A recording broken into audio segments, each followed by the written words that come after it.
Oh, well, there you go. That's fortuitous. I didn't expect Endeavour to be here this quickly, but I've already made it to the to that road. So there you go. There's Endeavour there. I'm trying to frame it with my eyes, so it's hard to see with all the foliage in the background. But yeah, I think I've got it pretty well framed now.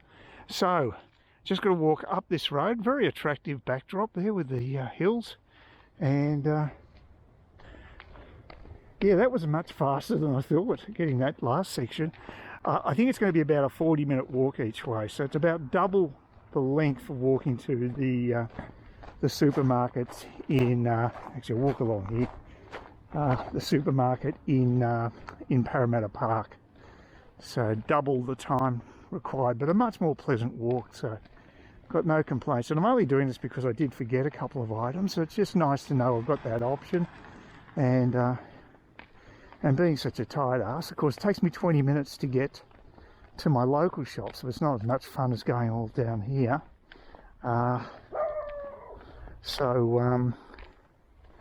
Yeah, but it saves me a couple of bucks. So, you know, like I say, my Scottish blood, my Celtic blood kicking in big time.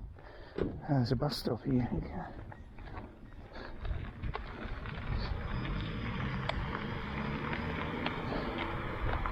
So, very nice. Yes, my first time walking around Clifton Beach, and yeah, got to say, pretty impressed. I mean, it was on my hit list for places. I did include it. I thought Trinity was a bit pricey, although this is not cheap, but like I said, the only major advantage you've got this shopping centre, but it really takes about double the time to get here than it does to get to my local shops anyway, so why would I bother? I mean, considering it's a nice walk too. So yeah, I think it will definitely, it'll be around, last time I checked the time was 1:04, so yeah, 45 minutes I reckon it takes to get to Coles, because it shouldn't be much further down the road, just off here to the left, and shouldn't take long at all. Alright, that's the shopping centre just there, obvious given the name there, and here is where I looked for a place to buy, and I think I'll just see what the time is now, but yeah, 1:15, so about 45, slightly less than 45 minutes to get here. Of course, if I had a push bike, you can pretty well halve that. Now I think actually probably on this side of the road is where I need to go. It's just round the corner here where these places were that there was two places I looked at. They're in the same sort of, they were built the same way. One was a total rabble. It looked like bikies had been living there. It was really in bad nick. But the one I was interested in buying was in reasonably good nick. I think the bedrooms were a bit ordinary, so it wasn't perfect. It had hairs on it to some degree, and it is it's a good 10-minute walk from the beach. Although that's pretty similar to where I am at the moment. I timed it the other day, and it's closer to 10 minutes than 5. So now I think it's actually just in here. It's very, well, that's a private place. I think it's got a sign, so I doubt whether that would be it. But it was a really private little area. It says no through road, it doesn't say no access. So, no, actually I think it is in here. This is how private it was, and like this is literally only a few minutes from the actual from the supermarket. So fantastic, would have been fantastic for me. And yeah, this is it. So it's a little cul-de-sac, and you can see that sort of the Mediterranean style there. I think that might be the one I actually was contemplating checking out. It's fairly close to the Cook Highway, of course. You can even hear the cars in the background, so I guess that's a bit of a downer. But see, they've all got the same sort of Mediterranean style, but obviously the same builder did these. And that one down there I think is the one I was looking at. It looks very similar. Although, like I said, they're all in pretty well the same sort of style. So there you go. Yeah, not bad. I mean, yeah, the lifestyle out here is fantastic. So there's at least, sorry, about 3 or 4 of these properties. It must have been done by the same builder, maybe 5. Well, maybe that has 2, just different colour scheme. I think that the same builder's done all of these in this cul-de-sac. So as you can see, it's super private. It makes mine look like a traffic sewer, which is absurd because mine's very quiet. But it's all relative. Yeah, it's got sort of like that Spanish mission type design. So, but the one thing I mean, I could have grown plants there in pots, but there wasn't any actual garden as such, any open earth. So where I am now is probably better for my long-term plan of attempting a little bit of self-sufficiency. So Satellite Street, Alford, yeah, Alford's where the supermarket is. So this will be a bit more upmarket, this supermarket, I would think. I think it's a fairly well-heeled area, and not the Kewarra Beach as a dump. It's pretty good too, but this is next door to Palm Cove, which is very expensive.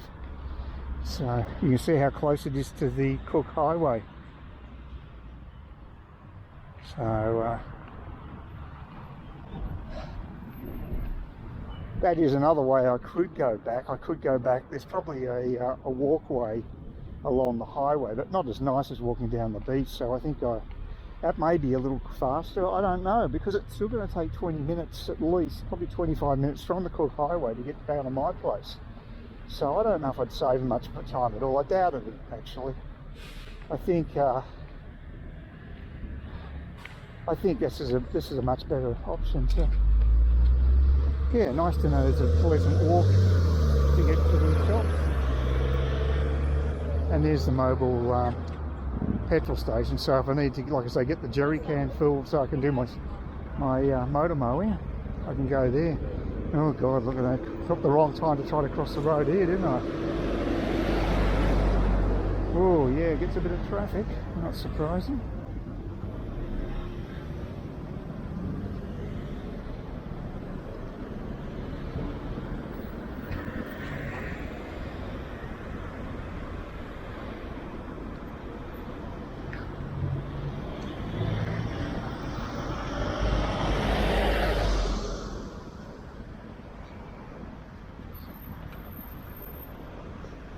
They've got unwashed potatoes. First time I've seen that in Coles. So usually get them at Woolworths, but it's good to see they got them here. But they didn't have them as an item when I ordered online, so that was interesting.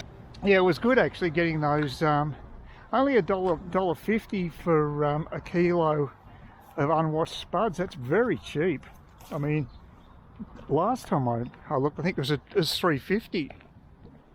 So huge reduction there, so that was good. But I paid a lot more for the yogurt. I bought the Coles yogurt and it cost me $3.90.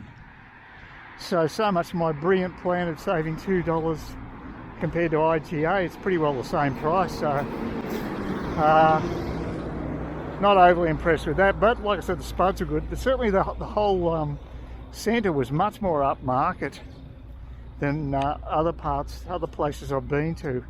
So there's obviously a lot of money out here, you can just see it. So this is a particularly affluent little shopping centre. So and it could have been my local, but it's still walkable. It's only 40 minutes, it's not that bad, and that's when I don't have a bike. If I get a push bike, it'll be only 20 minutes or less, quarter of an hour maybe. So you know, it's quite feasible to come up here and do some shopping. I really do need to get myself a push bike because now I'm in a fairly low traffic area, pleasant area to ride the bike around. Pretty crazy not to have one. So I think on one hand I'll get the unhealthy option of home brewing, although it's not that unhealthy unless I drink more booze because of it. I doubt whether that's going to happen, but it'll certainly save me money.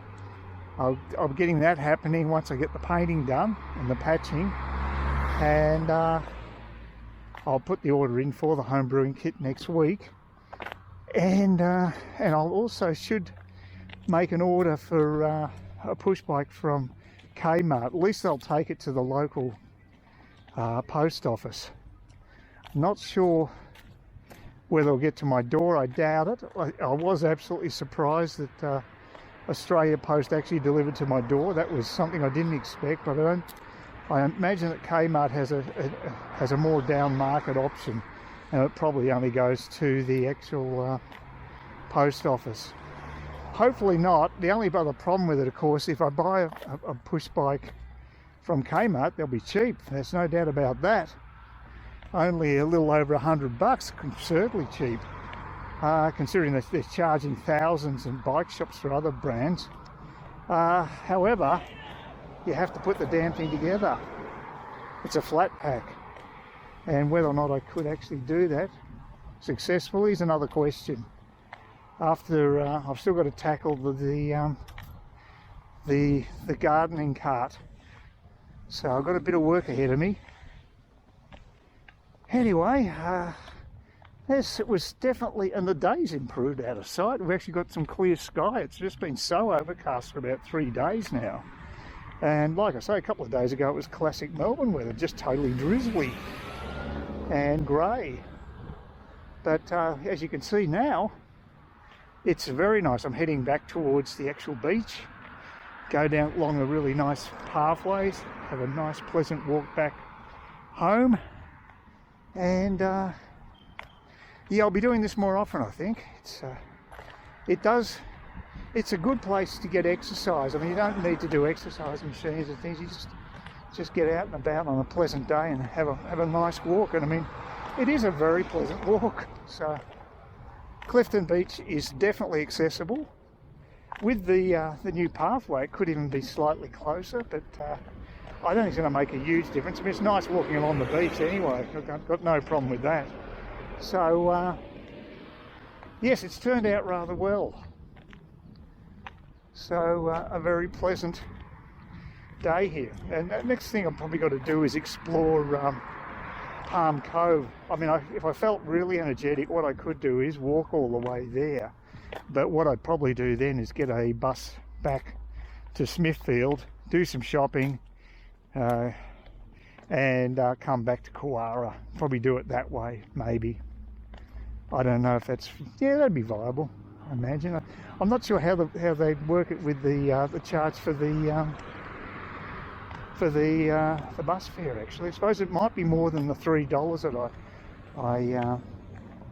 I pay at the moment to get to Smithfield. I'm not sure. It'll be interesting to see how, because they've got that very strange zone system here. It's very convoluted, confusing system. So I don't know.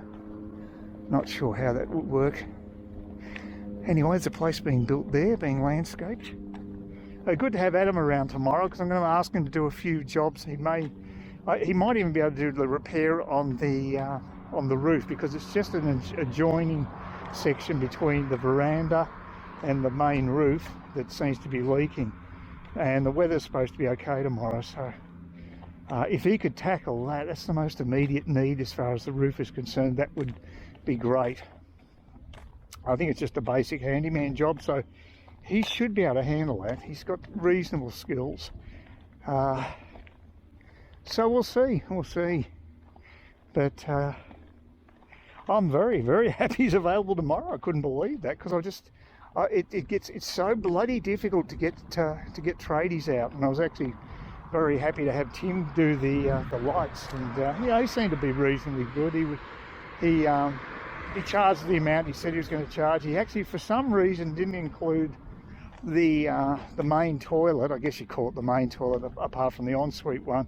He didn't include that in the budget for another light. But what he did was he budgeted for me having separate switches for the exhaust and the lights in both of the bathrooms, and he just switched it back to one switch, which is a cheaper option, saved about $100 that he used to basically put the light into the toilet. Please consider subscribing to my channel if you think there's anything there of use to you or entertainment or whatever.